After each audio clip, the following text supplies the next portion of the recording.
Alright guys, welcome back to the channel and welcome to Genoa Marina. Huh? I hear you say? Yes, this is actually Genoa Marina Aeropuerto. So this is a different marina to the one that I usually show. The one I usually show is Molo Vecchio, which is down in the center of town. This is a little bit further out of town.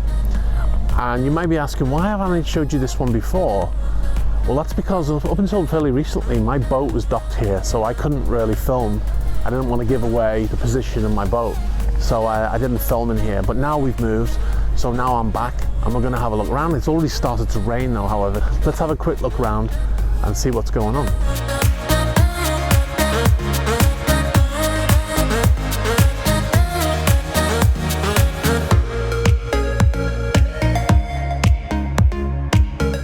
So this is a motor yacht Baton Rouge, and it was built in 2010 by Icon Yachts, and Icon is a Dutch yacht builder, but this build number on this is 003, so it's the third boat they built back in 2010, so it's quite new for that company.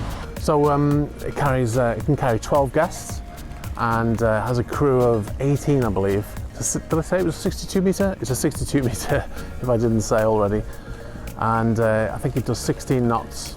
You can see on the back here, on the stern section here, you've got all this boats and stuff and jet skis and stuff like that, all stored on there. So that's an unusual form of storage. I'm not quite sure how they get them off there, to be honest. Some sort of davit system must be. But it just means that when they're at sea, there's no deck space on this deck. I mean, it's completely unusable, really.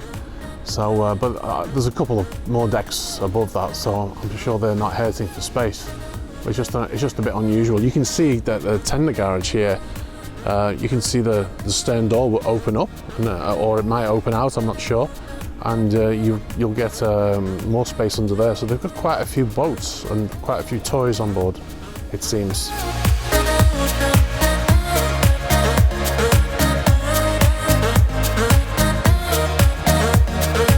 This is motor yacht Saluzi, right? It's owned by a Chinese family, and it's basically used as a charter yacht as well, which is not unusual for a lot of super yachts.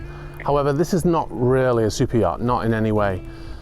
In actual fact, this used to be a cruise ship, so technically it really still is a cruise ship because it's used for charters, right? So it's quite interesting actually. Back in 2007, I went to French Polynesia to work on a ship called the Paul Gauguin, and at the time it was part of the Regent Seven Seas fleet. And when I was out there, there was another ship that was sat in Papeete in the main port in Tahiti, in the French Polynesia, and it was just sat there, and it was from a defunct cruise line. I can't remember the name of the cruise line now, but I'll put it along the bottom. It's something Ponant. Anyway, this was that ship. So this ship was sat there. I was out in French Polynesia for about 2 years in total, and this ship was there the entire time.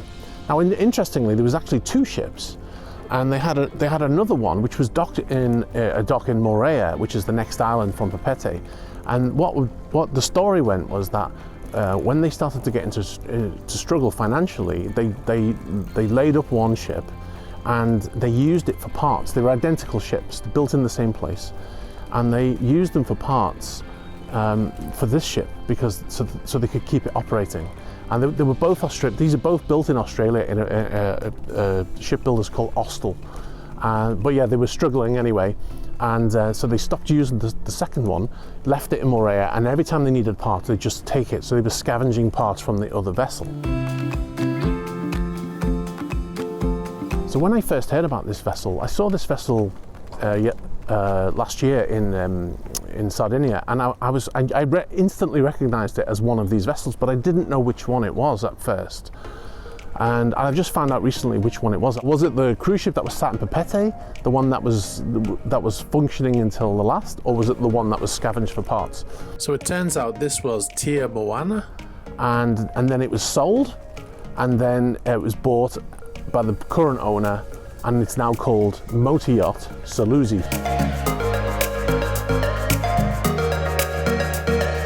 See, the reason why I say motor yacht in like this is because it's not really a motor yacht.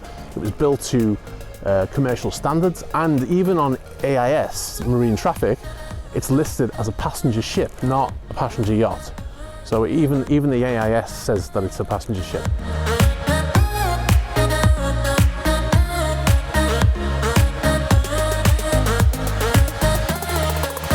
This boat is called Baraka, and the boat next to it's called Obama. I got jokes, dad jokes, but they're jokes. Check this out. Maserati Quattroporte. It sounds really exotic, doesn't it? Quattroporte means 4 doors.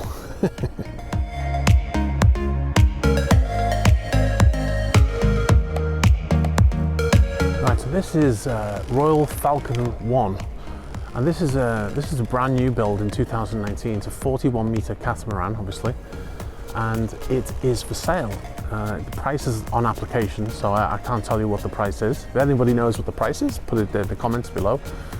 And it can carry 10 guests in 5 cabins. It's got a crew of 10. Now it's brand new. It was built in 2019, so it's brand new, isn't it? And it's been for sale. So it's called Royal Falcon 1 because it was built by the shipyard, and they haven't sold it yet, so they're still trying to sell it. Now, who designed this? You might find this interesting. I found this interesting. It was designed by Porsche Design. So yeah, that's quite interesting. I would love to get on and have a look around. I'm going to try and find out if I can do that, because I'd love to be able to see some of the stuff that's going on inside this yacht.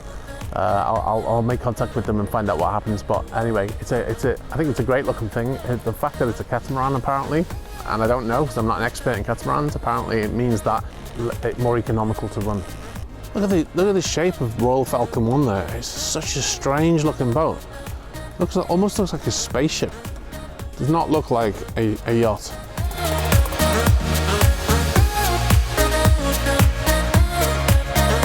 I get asked a lot when I do these videos where I show the vessel docking to stern to, and I film it, and I get a lot of people asking how they secure the bow of the vessel. And usually when I film those videos, there's no way for me to get around there to show you, and sometimes it's at night as well, but you can see these vessels here. They're all secured by these lines that run down into the water. There's fixed points under the water, and these lines run down to it, and they fix them onto the vessel, and then they tighten up. And sometimes they use their anchors as well, but these guys look like they haven't done that. But yeah, that's how they do it. And there's usually there's either a diver, as in Monaco, they have a diver who goes down and fixes them, but more often than not, they have a line fixed to that line, and they run it along to the quayside, and then the guy in the boat will grab it and then bring it up, and then pass it off to the deckhands on board the vessel. If you're wondering why this marina is called Marina del Aeropuerto, it's because you can see the control tower in the background there.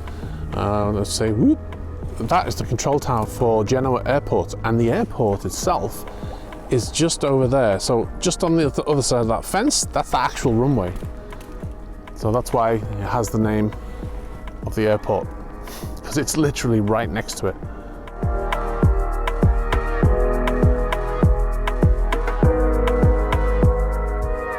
If you see this yacht, the big yacht, this cruise ship in the background here, this is another Virgin cruise ship that's still under construction. You remember in previous videos I mentioned the Scarlet Lady, which has been moored in Genoa since it was launched, because they couldn't do any cruises because of COVID. But they actually ordered 3 ships, and they were all due out one after the other.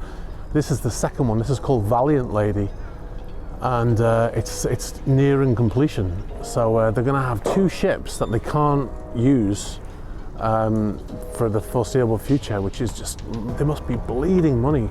And also there's a 3rd ship under construction, which is over here, which it doesn't look like a ship. It looks like a lot of those things that they put on container ships all stacked on top of each other, but that's actually a cruise ship under construction in dry dock.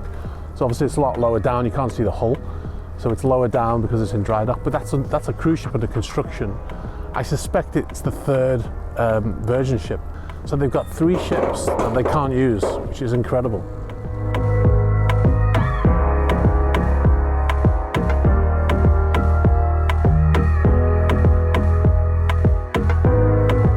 Alright guys, guys, I'm gonna wrap up here because it's getting quite cold. It's like 6 degrees, 42 degrees Fahrenheit, and I've been walking around for a couple of hours, so my hands are getting quite cold holding the camera up. So I hope you enjoyed this little look around. I'll be sure to come back now that I can. If there's any movement especially, I'll come back and I'll do some filming. There's actually a few yachts in here that I didn't cover today, just because of time, and I'll come back and cover those in another video. All right guys, if you've got any questions, let me know down below as usual, and yeah, let me know. Make sure to like the video and subscribe if you haven't already. All right guys, thanks, bye.